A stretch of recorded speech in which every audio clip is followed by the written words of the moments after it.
I have the special pleasure of introducing the introducer of our next speaker. If you wouldn't mind, put your hands together for Justin Meyer. Whoa, I'm waking up. Sir, thanks for being with us. Hey, everybody. There we go. All right, now we got it on. Hey, everybody. My name is Justin Myers. I am the founder of Signs by Veterans. In 2010, I led to the first conviction of piracy in over 200 years, made international history, obviously United States naval history. And I believe that everybody should have a coach. There's a reason why I'm introducing this man that you guys are going to see next. He has been an instrumental development in my career outside of the military. I've been excellent at everything I've ever done in my life. I was a junior Olympian. I was obviously pretty good in the military, worked with a lot with some special warfare guys. And I got into the business world and realized that I didn't know what I was doing. I was trying to wing it, and I needed help. And the reason I'm here today is a good friend of mine passed, and he was giving me the opportunity to be here. So thank you to Cody and Lauren. Coach Burt is a former championship coach. He's a 13-time author. He is the founder of a multi-million-dollar coaching program called Monster Producer, which I am a proud member of. The network pays for itself, I promise you, tenfold. If you guys get the chance in just a minute, here is my coach, Michael Burt. Lightning and the thunder, thunder, thunder, feel the thunder. Lightning and the thunder, thunder, thunder, feel the thunder. Lightning and the thunder, thunder, thunder, feel the thunder. Right there, come on. Love it. Love it, love it, love it, love it. Love it, love it. How many of you have ever had a good coach in your life? Raise your hand.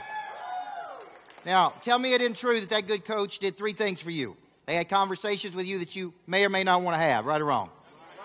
They made you do some things you may or may not want to do, but they helped you become something you didn't think you could become. All right? And that's what I'm going to do for you today. That's what I try to do for all of my monster producers. And I'm going to break down a concept for you because I really believe that what I'm going to talk about today in $1 Million Follow-Up is that you hear the fortune is in the follow-up. The fortune is in the follow-up. The fortune is in the follow-up. And it is. And you need to be relentless in the follow-up. But sometimes it's not just going the distance. It's the methodology that you use when you follow up. So when I wrote this book, $1 Million Follow-Up, I wrote it because I watched how pitiful people followed up with me. So let me just give you some stats. Now, before I give you the stats, I'm going to tell you that 83% of all stats are made up. But because I'm a former women's basketball coach, everything I did was on percentages. Everything I did was on, if we do this, this works. If we do this, this works. If we do this, this works.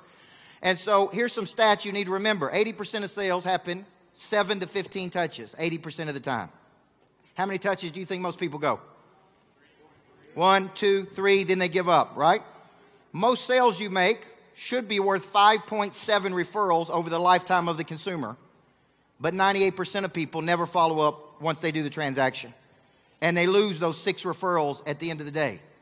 So when you think about this, if you just got better to 7 to 15 touches, and you got better after the sale, how much business could we get if we just got better at those 2 things right there? So I was thinking about follow-up and how I can bring it back to you, how I can make it emotional to you. So I was thinking about, where did my follow-up come from? Where did this relentless spirit come from? And early in my life, I asked my mother, and I said, Mom, here's what I want you to do. I want you to send me a picture of the first house we lived in. And she sent me that picture of the very first house we lived in, raised by a single mama right here, sitting on the front row. She had me when she was 16 years old. I watched that woman work 2 and 3 jobs. I watched her instill in me a prey drive, which is the ability to see something optically and have the guts to go get it physically. Okay? And I went back to that very first house. And I wanted to show that house to you. Hey, I wanted to show that house to you if I could figure out. There it is. Look at that first house we lived in. And let me tell you something. I stretched it out to make it look bigger. It wasn't that big, right? But in that very first house growing up in that small town, that's what I learned. That's what I learned to do. So when you're thinking about this concept of follow-up, and you're thinking about where does this relentless spirit come from? I'm trying. Cody, where's my trying to figure out where to point the clicker at. When you're thinking about this concept, of follow-up, here's what I want you to think, okay? The distance you're going with a person, how you follow up is critical. Okay? So I'm trying to get my clicker to work here, Cody, and tell me where to point it. I'll point it that way, brother. They're going to bring me another one. I like when things come with batteries included, don't you? There we go. So I went all the way back early days. Where did I start coaching? Point guard, thinking, watching, studying, leading. There's me and Mom, 16 years old. Then I went to the next stage where I was trying. I'm going to throw the PowerPoint out, guys. It ain't working very good for me, okay? Let me go back and tell it this way. 16 years old, a Little League baseball coach picked up the phone and asked me to help him coach a junior pro basketball team. He said, son, I don't know anything about coaching basketball. All I know is about coaching baseball. But will you help me coach this team? And I got dressed up in a suit to go down there and coach junior pro basketball. I looked like a little Pat Riley coaching junior pro basketball. But I was so passionate. I was so on fire. I was so excited. I like to tell people I even got ejected from a junior pro basketball game. Not because they liked me, but because they didn't like me, right? And at 16 years old, I'm like, son, I'm going to be a coach. This is what I'm going to be. So 18 years old, after coaching those teams, I went to my small elementary school. And this is where I learned to follow up. I went back on day one. I said, I'd like to be the head boys basketball coach of this school. Can I get the job? No. Anytime you get objection, here's what I want you to know. Objection is just opposition of thought. It's a feeling. Objection, when you get objection in life, it is just opposition of thought. That's all it is. So when you're thinking about that, I went back on day 2. I went back on day 3. I went back on day 4. Because no doesn't mean no forever. It just means no when. It just means no today. So I went back and followed up for 14 straight days. And on day number 14, the principal said to me, son, you got the job. Mainly because nobody else wants it. So I'm coaching that team, and I remember reading a stat. Most sales happen 7 to 15 touches 80% of the time. So I went 14 straight days. I get the job. I coach the team. I build my own office. The very first year, we won a state championship. And the principal came to me that year after we won a state championship, and he said, son, you did such a great job coaching this year. We think we would like to pay you. I'm like, great, man. How much are you going to pay me? He said $199.50 for the year. Now, you know you love doing something if you do it for $199.50, but here's the point about follow-up. How many of you believe that every day with your current customer is an interview for your next customer? How many of you believe that? What's the stat I gave you? For every transaction you do, how many referrals should it be worth? 6. 98% of salespeople never follow up once they make a transaction. So do you want 1 deal or you want 6 deals? So I'm coaching that team like I'm in the NBA. I'm coaching every day. And at 19 years old, I get a phone call from this large high school called Riverdale High School in Murfreesboro, Tennessee, which is the second largest high school in Tennessee. And here's what the guy says to me. He said, I've heard about you. Is that a referral? Yes or no? Yes. Heard about you. I've heard you're this young little whippersnapper that can flat out coach. Would you come down and be one of my assistant coaches? And I'm 19 years old, so I will ask what any good 19-year-old would ask, which is what? I'm like, well, how much are you going to pay me? After all, I'm already making $199.50. I'm like, you may not even be able to afford me. And the guy says this, and I know Grant's coming on next, and here's my first 10X moment. The guy says, we're going to pay you $2,000. And I said, $2,000? Man, I will be there tonight, right? Because to go from $199 to $2,000, is that a 10X moment, yes or no? Okay. Every person in this room is going to have those moments. So I go down there and I'm coaching this team, and here's what I said. There is no job that is beneath me. You want me to carry your bags? You want me to drive the bus? You want me to coach the team? You want me to babysit your kids? It don't matter. Because behind every great number 1 is a great number 2. Do you believe that? Behind every great number 1 is a great number 2. So I became a great number 2 because I started to cultivate this dominant focus, this single tangible outcome in my life. to become a head coach. And many people will not do that. The average 20 to 30-year-old is changing jobs 20 to 37 times.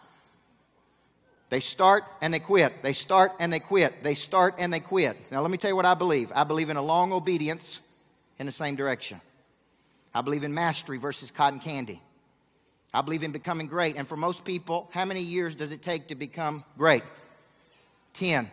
10,000 hours of practice. Long obedience in the same direction. We don't waver. We stay focused. So a couple years later, I get the head coaching job at Riverdale when I was 22 years old. And I began to do things that no other coach was doing. I was teaching every player the 7 habits of highly effective people. I was teaching them the principles of good to great. I was teaching them the 5 dysfunctions of teams. I was teaching the 5 disciplines of a learning organization. Imagine your daughter at 14 years old learning those things. And so mamas and daddies would drop their daughters off to me, and they all said the same thing. Coach, my daughter's got a lot of potential. Every now and then they said issues, and they were right about that. But they'd say she just needs something. What do you think they said she needed? Discipline, focus, structure, accountability, a good coach. Now, I want you to remember what I said, but I would always say this to them. I'm going to ask you a hard question that you may not want to answer. Is your daughter watching you reach your potential? Because is it not hypocritical for us to tell our children they have potential if they're not seeing us reach ours? Yes or no? They need to see us dreaming and striving and pushing. So along the lines, I started doing some pretty interesting things, and that led to us winning championships. There's a picture of our championship team. And here's the good news. If you want to build something that lasts, the beauty of this is our team just kept winning and winning and winning. And legacy, they've now won 7 of the last 9 state championships. So at 25 years old, people started asking me, what are you doing with those kids? And I said, here's the deal. We have our own little greatness factory. We are manufacturing greatness. We can take people from all walks of life, all socioeconomic backgrounds, and we can put them through our system, and we can manufacture greatness. Can your work become a greatness factory, yes or no? Yeah, your work can become a greatness factory. And so around 25 years old, they were saying, what are you doing with those kids? What are you doing with those kids? What are you doing with those kids? And I said, I don't have time to tell you. Why don't I just write books on it, and you can read the books, because I'm coaching kids. So businesses, insurance companies, mortgage companies, real estate people began to call me, and they all said the same thing. We got a lot of good people, and they got a lot of what? No issues. Y'all got to pay attention. They got a lot of issues, coach. Here's what they say. Can't get them to prospect 2 hours a day. Can't get them to follow up 7 to 15 touches. Can't get them to service after the sale.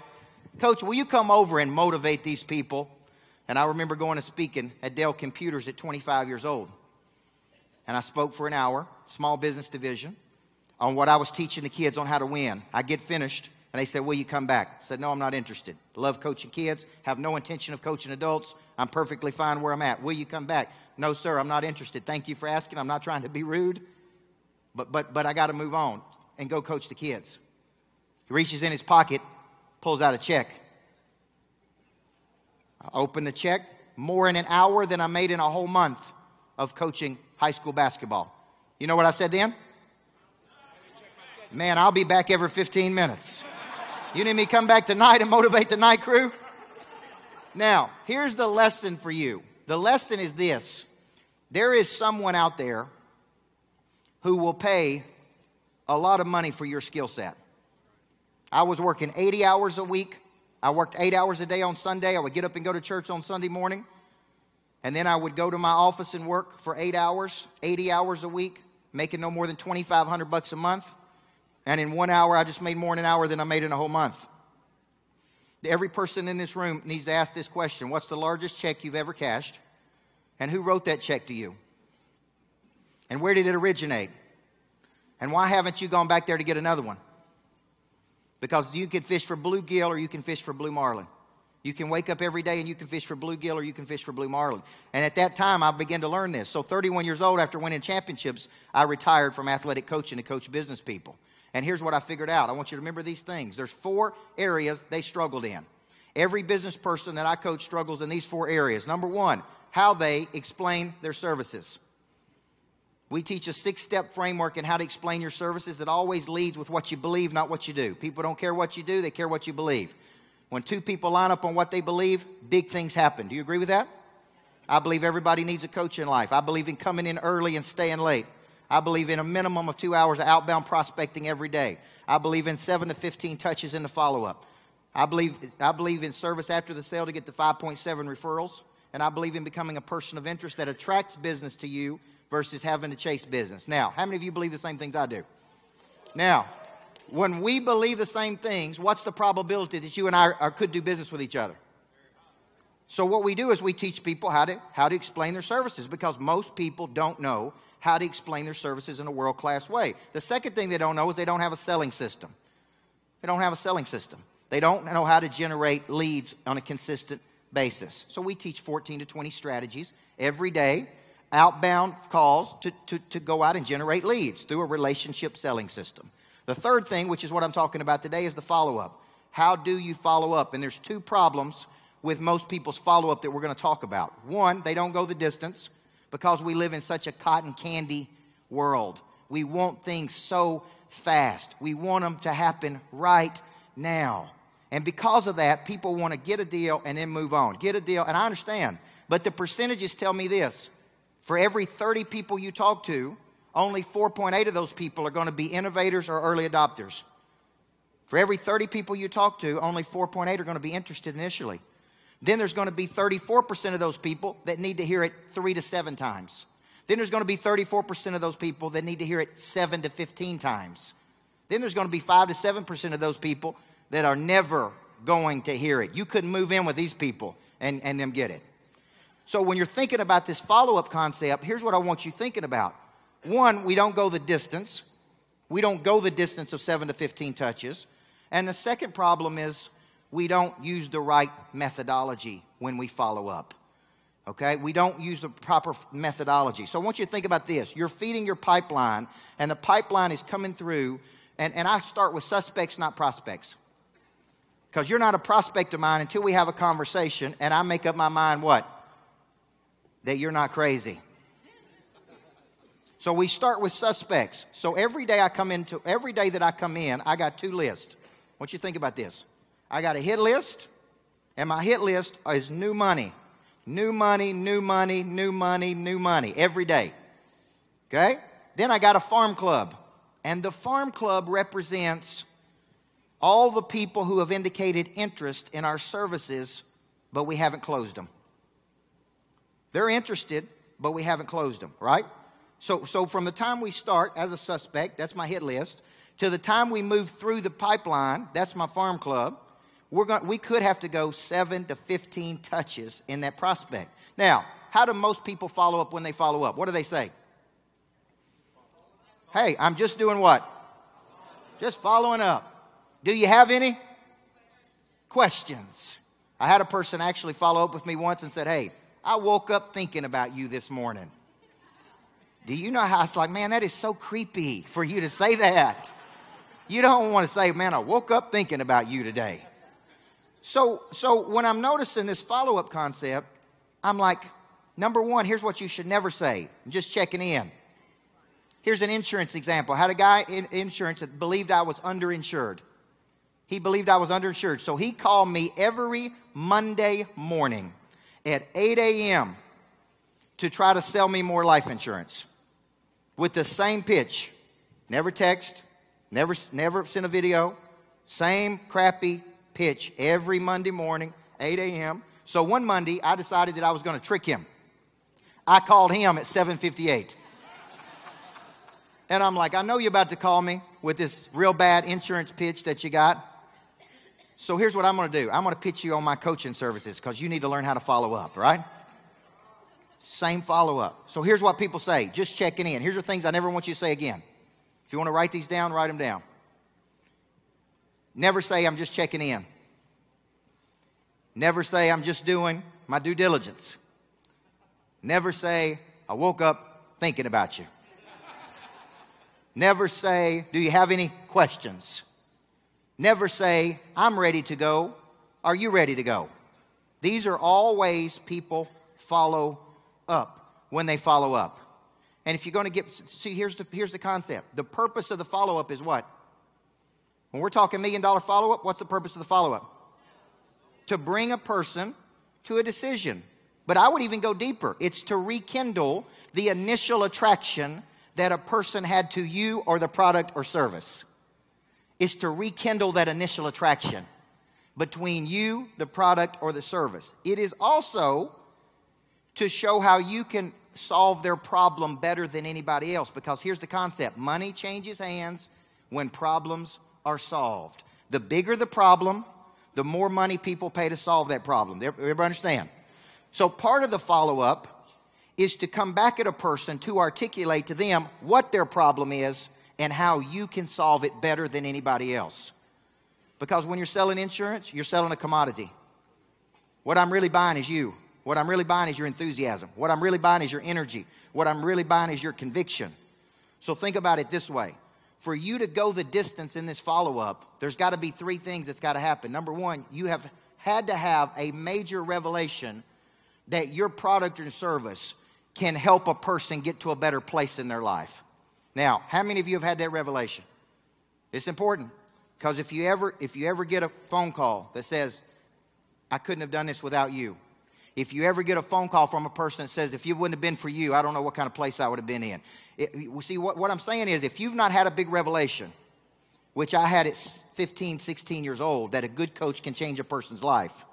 If you hadn't had that revelation, you don't have the conviction. And the conviction is a deep-seated belief and confidence that you and your product and service can get another person to a much better place in their life. Without the revelation, I don't have the conviction. And without the conviction, guess what I don't have? I don't take enough action. I don't take enough action. Because if you've had conviction and you believe your product and service can get to a better place, why would you go 2 touches? Why would you give up when a person tells you no one time? Why would you quit going the distance when a person's, right? So when you're thinking about this concept, revelation, conviction, action. Okay? Now, when you're looking at this from a perspective of how do I bring a person to a buying decision, how many of you have read the book, The Challenger Sale? The Challenger Sale is a great book. I highly recommend it. I use the Challenger Sale in almost everything I do because here's the point. Part of getting a person to a decision is to challenge their thought process because they're thinking one way and you're thinking one way. And you have to actually challenge them during the process. Now, you say challenge, let me use another word, reframe. Reframe. Because remember this, objection is just what? Opposition of thought. That's all objection is, it's opposition of thought. Do you believe that when certainty meets uncertainty, the person that's more certain wins, yes or no?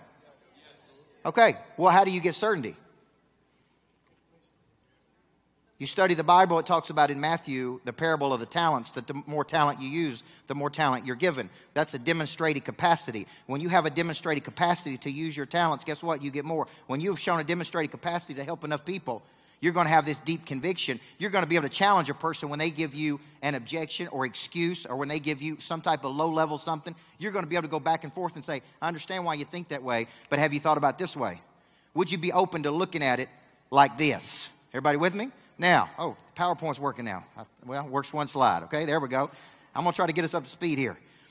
Now, when you're thinking about this, somewhere along the way, because of my follow-up, have my wife, and then we had this beautiful girl right here, right? And don't think for a second she ain't in charge, because she is in charge, right? She is totally in charge. Now, I got to come off here. I got to get off with you folks, because I'm feeling disconnected from you. Fair enough? Fair enough. What's up, brother? Was he good today or what? I was watching him over from the hotel. I was like, man, this guy's got some juice, man. I like it. So when you're thinking about this follow-up, if I were to give you objection today, what do most people do when you get objection? What do they do? Especially in the South. For all my South people who live in Tennessee, we want to be liked. We want to be liked so much that when people give us objection, we go, okay, hey, the timing's not right. Hey, it's okay. Call me back when the timing is right. Instead of challenging them and saying this, I understand why you think the timing isn't right. Is there any other reason outside of you not thinking the timing is right that keep you from moving forward today? If I could show you a way to do this today and why you need to do it, and then I come back with a challenge, and here's what the challenge is. The challenge is this. Can't you and I agree that the timing is never right to take action? We create our timing. How many of y'all believe that we create our timing? So see, if you hadn't had the conviction, you're never going to do that. You're never going to say that. When somebody gives you objection, you know what you're going to do in the follow-up? You're going to quit. You're going to let them control the deal. You're going to let them control the experience.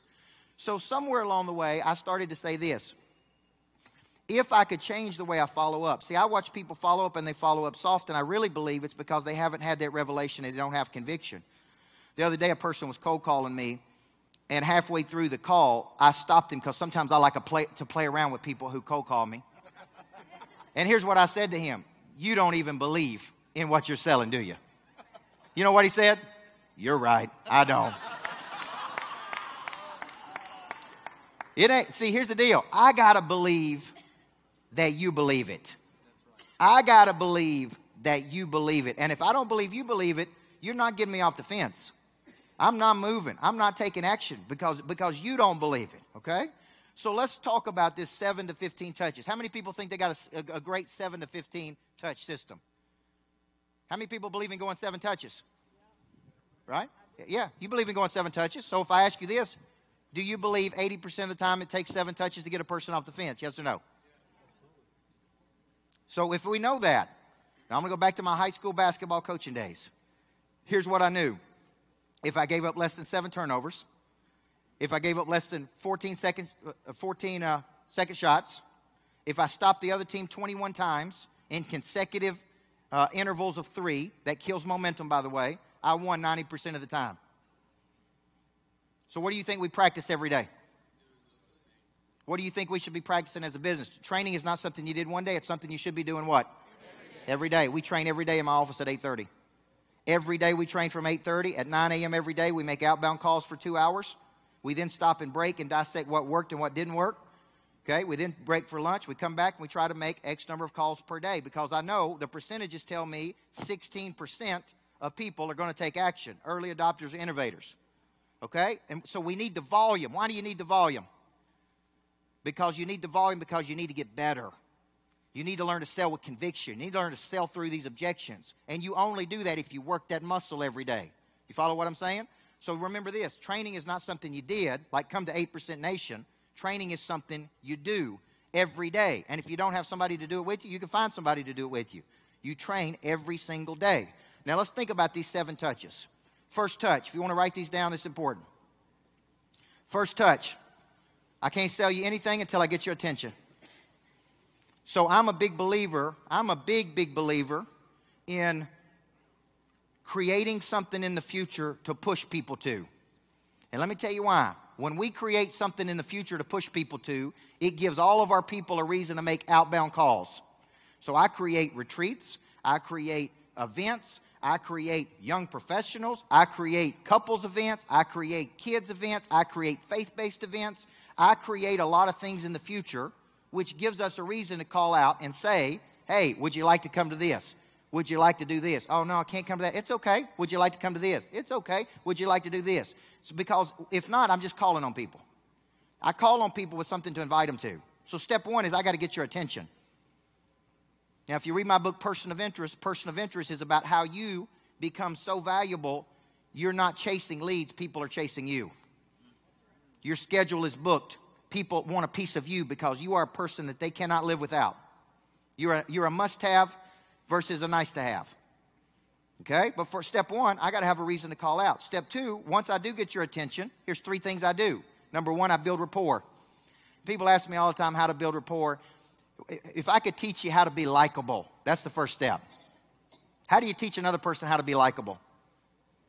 I remember a financial advisor I was coaching in Memphis, Tennessee, and he wasn't selling anything. And I was going through my checklist to see what the problem was. He had knowledge, he had skill, he had desire, he had confidence. And the CEO called me and said, look, coach, he's not selling anything. What's the problem? And I'm thinking, what is his problem? He looks good, he dresses good, he's got knowledge, he's got skill, he's got desire, he's got confidence. Oh, yeah, nobody likes him. Here's what the CEO said. You got to tell him, coach. We're paying you. Tell him he's not likable. So I called him and I said, are you open to some coaching? He said, absolutely. He said, I said, well, here's the deal, man. You got the knowledge.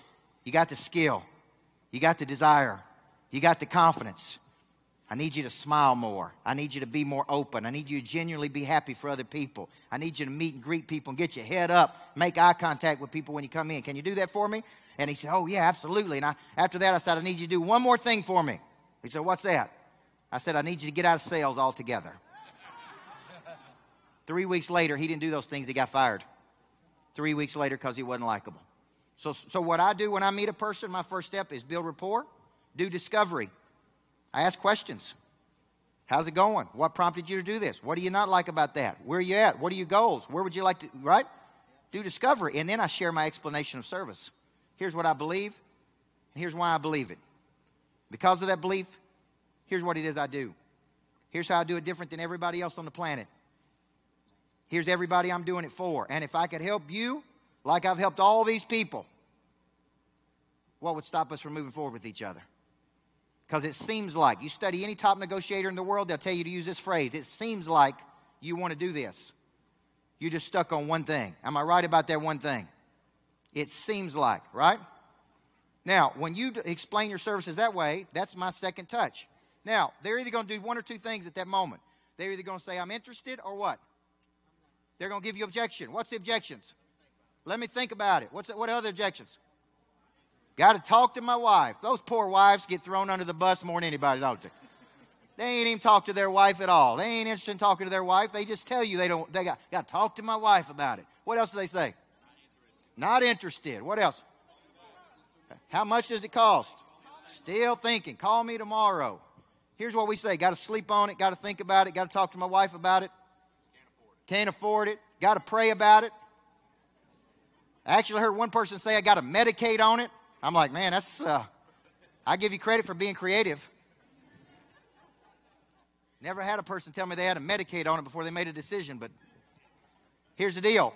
Those are all objection. Objection is what?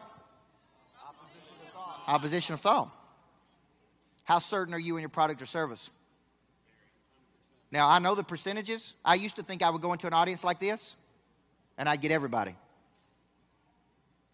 I would be disappointed when I went to my booth, and I didn't get everybody. But I went into it thinking I was going to get everybody. Because I believe so deeply how much a person needs a coach in their life. What Justin Myers said today. I'll get into a better frequency in his life. I believe so deeply in that. I'm so convicted about it. If you and I have a conversation, I believe I can convince you that you need a coach in your life because every major player in the world has a coach. Now, when you give me some pitiful excuse, when we go through the sales cycle, like you need to think about it and sleep on it, and talk about it, and pray about it, all those things, the challenger is going to do what? I'm going to come right back at you. And I'm going to go through the whole thing, right? And here's what I may say to you. I can't help you until you commit, but once you commit, I'm not going to let you fail. And why would we wait? And have you ever been on the wrong side of momentum? Because momentum is just energy headed in one direction or another. Or I may say I brought you exactly what you wanted on a silver platter. Right? Now, why wouldn't you take action on it? Seems like you want to do it. I've had salespeople on my team call people, and they say they're not interested. And I say, give me the phone. And I talk to them, and they give that objection, which is just opposition of thought, and I just go right at them. Now, my job is to teach those salespeople how to sell with such a certainty to overcome those objections. Because how many of you put up objection and end up doing something only for that something to change your whole life? And at first you didn't want to do it. And you know why you didn't want to do it? There's only two reasons a person doesn't take action in a sales cycle. Fear and uncertainty. Fear is an unpleasant emotion created by a belief that someone or something is going to harm me in the future. Most fear is irrational. Last year at the end of the year, I bought an airplane to fly from place to place because I have a 6-year-old daughter at home. And I didn't want to be away from my daughter. And in the last 6 months, we had a night where I was flying back from Memphis, Tennessee, and we flew through a major, major storm, and we had incredible turbulence. And I had 6 of my best customers with me. If you've ever seen 6 grown men and women holding hands on a plane, praying, because we were just getting rocked from place to place to place. And I was like, oh my gosh, you literally feel like that plane's going to fall out of the sky. And we get back to Nashville, Tennessee, and I'm sweating, and I've just had such a traumatic day. And my pilot gets off the plane, and he looks at me, he said, "Dang, that was fun, wasn't it, Coach?" And I'm like, "What is wrong with you?" No, it wasn't fun. It was miserable. I'm embarrassed for all my customers I brought with me. Here's what he says to me. "I know it feels uncomfortable, but it's not unsafe." He said, "These planes were engineered to handle turbulence. Planes do not fall out of the sky because of turbulence." So I go home that night and I YouTube, "Do planes fall out of the sky because of turbulence?" I buy a book called Cockpit Confidential, and I'm reading the book. And every single expert, every single pilot, every single person said the same thing. Although it's uncomfortable, it is not unsafe. Now, I tell you that story for one reason. As soon as I had more information and I knew what the facts were, it took all of my fear away. From that point forward, when I flew and met turbulence, it's okay. It's just normal. It's part of it. Now, in your sales cycle, the reason a person is not taking action with you, because there's a lot of money sitting in your farm club right now. If we had to quantify how much money is sitting in your farm club of people who have indicated interest in using your product or service that you haven't closed because you don't have enough certainty, because you haven't given them enough information, it would truly get your attention, yes or no? Yes. You know why they haven't taken action? Because you haven't fed them enough information. When I don't have enough information, I'm scared. When I do have enough information, I'm no longer scared. So remember this, if I'm in your follow-up and I'm in your farm club, the reason I'm not taking action with you is because you have not given me enough information. It's not my fault. Whose fault is it? Your fault. You know what a big-time monster producer does, the people we coach? Here's what they say. Everything is their fault. They take total ownership of everything. If I call you and you don't answer the phone and you don't call me back, it's not your fault. It's my fault. So here's the voicemail I'd leave for you. Hey, I tried to get in touch with you. It's my fault for not being interesting enough. Because if I would have brought you a better solution, you would want to do business with me. I take full responsibility that you didn't call me back. I can't tell you how many people call me back after I leave that voicemail. Because most people don't do that. Here's what they'll say. Well, I couldn't get in touch with them. Tried to follow up, but I couldn't get in touch with them. And I'm like, how hard did you go? Did you send a video? Did you send a text? Did you send an email? Did you send a call? Did you have your best customer call them? Because one of the things I do when I'm tagging people is I have my best customer call on any big-time person that we're trying to sign up for our coaching programs. Everybody understand? What have you done to get their attention? Did you send a pigeon? What have you done? Because you haven't done enough, right? So when you're thinking about this concept of follow-up, I'm sitting in there and touch one, I got to get your attention. And the way I get your attention is I have something I try to push you to. Create something in the future, push people to it. Make outbound calls, right? Second step, build, right? Do my rapport, do my discovery, share my explanation of service. What they're going to do is either say, I'm interested. Once they indicate interest, how many touches are we going to go? 7 to 15 minimum. Okay? So step 3 is I'm going to start the 7-touch process, but here's what I'm going to do. I'm going to summarize that touch. So you and I met, bless you. You and I met. I did discovery. Shared my explanation of service. You said you're interested. I'm immediately going to go back and I'm going to summarize that meeting between you and I. You said you were going to do this. I showed you I was going to do this. And I'm going to say this. We lose 10% of momentum every day we don't take action. How many people believe that? We lose 10% of momentum every day we don't take action. Maybe more. Maybe more. And have you ever been on the wrong side of momentum? You don't want to be on the wrong side of momentum. Because I would tell you this as a former championship coach, it's all about momentum. It's all about building momentum in selling. It's all about building momentum in energy. It's all about building momentum in conviction. It's all about building momentum in the sales. You don't want deal fatigue. Deal fatigue was I was interested, but you lost my attention. You lost my attention. So step 3 is I summarize the meeting. And I want you to start thinking of these touches in 2 ways. Linear, nonlinear. So a nonlinear touch. Think about boxing. Jab, jab, jab, hook. Sweet science to boxing. So I jab with value. I jab with value. I jab with value. Those are non-linear touches. Everybody see that? Then I come back every 4th one Boom, with the punch. Have you seen enough to make a decision? Seems like you want to do it, but you're stuck on that one thing. Am I right about that one thing? There's a power in taking action. We can't help you until you commit, but once you commit, what? We're not going to let you fail, right? At that very moment, aren't you building conviction? Isn't selling really just a transfer of conviction, yes or no?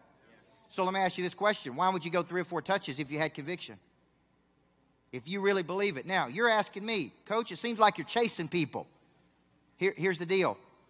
When did I make up my mind that I was going to pursue you? In the first 15 seconds. When I said, I believe everybody needs a coach in life. I believe a good coach can change your life. When I said that, I'm looking at you. How strong is your first belief statement? So that you know within 15 seconds, should I keep going or not? Because many times in that first 15 seconds, I'll make up my mind if I'm going to pursue a person. Would you rather chase somebody for 15 seconds or chase them for 15 months? How many of you have chased something for 15 months only to decide you didn't want it? Is what you're chasing really worth catching? So touch 1, I get your attention. Touch 2, I come back, right? I do my discovery. Touch 3, I summarize the meeting. Touch 4, typically here's what I do. I send a non-linear touch. There's 2 strategies I would use with you. There's 3 different ways we've done this with somebody else. Let me show you a testimony of 5 people we worked with. It's a non-linear touch. Okay? Touch number 5 by this point. If it's a big client, I typically have one of my best customers call them. I'll reach out to my highest paying customers and I'll say, will you pick up the phone and call this person for me? Now, they're not going to do that. They're not going to do that unless what? Unless you've helped get them to a better place in their life. And if you've helped get them to a better place in their life, then they're going to go and push for you. And when I think about this one, I think about a story in the Bible. It's Jesus, 12 disciples, 2 women, and a business manager. And they're going from city to city spreading the gospel with the disciples. And then at the very end, there's all these people traveling with Jesus. And at the very end, it says, and many others who were contributing from their own resources to support Jesus and the disciples. I circle that. And here's what I ask. What resources could they contribute? If another person was willing to contribute their resources to support you, why would they do that? Only because you got them to a much better place in their life. You know what other resources they use? Time, food, money, influence. See, when you get another person to a much better place in their life, that's what they'll do for you. They'll contribute their time and their energy and their money and their resources. That's a referral. It's when great people go tell other great people how great you were for them.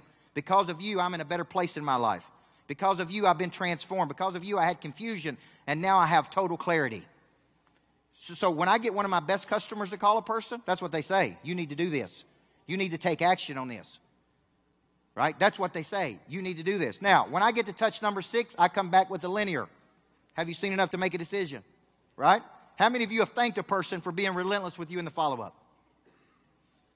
Only to say, thank you so much for following up with me because I need to do this. You thanked them, right? So touch number 6, I may push a little bit harder. Have you seen enough to make a decision? What's stopping you from taking action? And then when I get to touch number 7, here's what I say. Have you noticed how hard I've worked to earn your business? Has anybody else worked this hard? What do you think they say? No. Seems like you want to do it, but you're stuck on one thing. Am I right about that one thing? Because I can't help you till you commit. And once you commit, what? I'm not going to let you fail. Now, we've gone 7 good touches with you. We've been professional in our follow-up. We know we can help you get to a better place in your life, but we can't do it until you say yes. And once you say yes, we're going to get you there. Now, many times at that point, they'll tell me, you're right, I'm stuck on this one thing. They give me objection. Objection is just what? Opposition of thought. Just a feeling.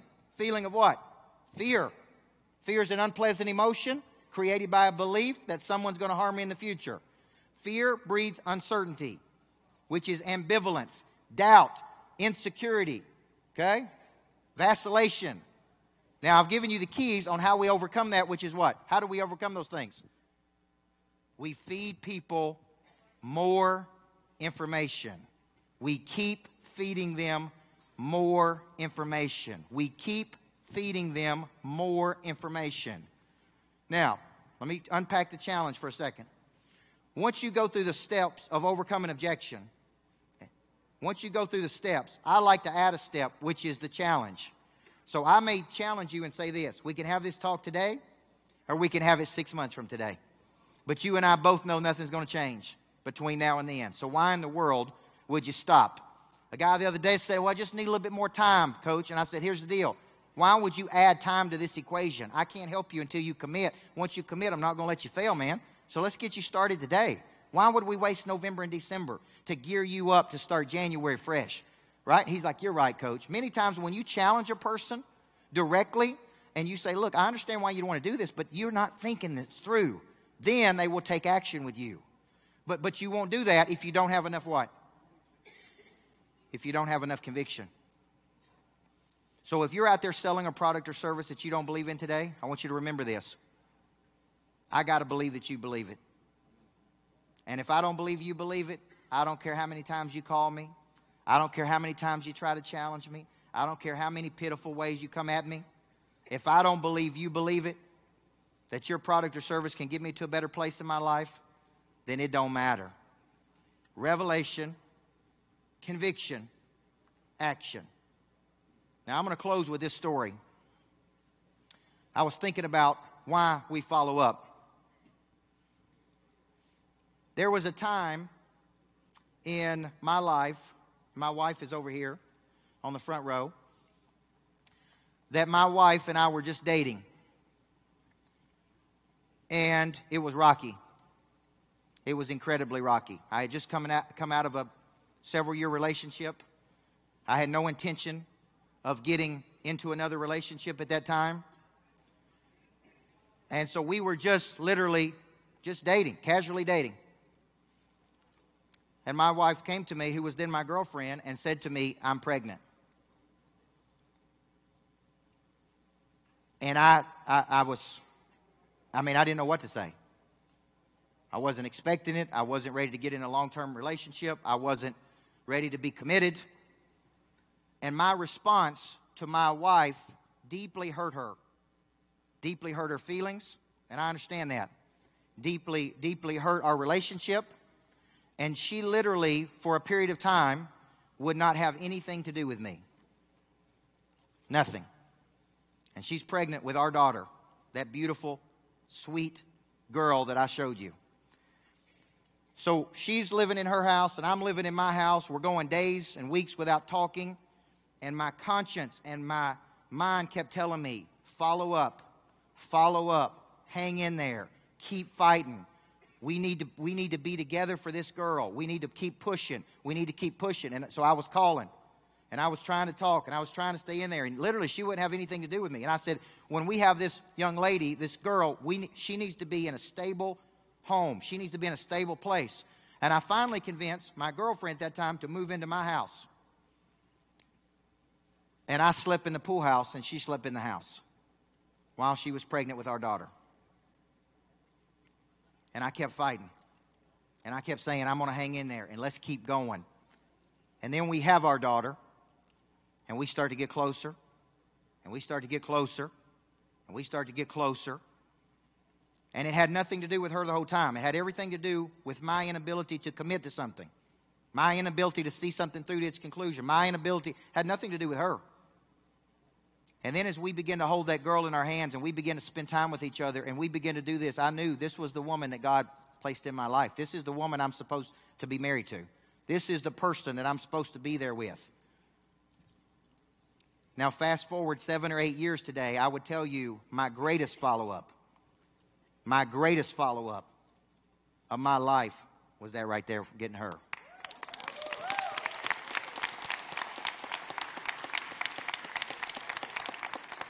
Now, I say that to you for one reason. When I look at my little girl and I see that spunk and that fire and that energy, and when I see that little mini me, that little mini Coach Burt, and I love that.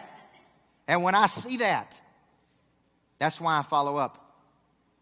Because I know that that's what happens when you follow up.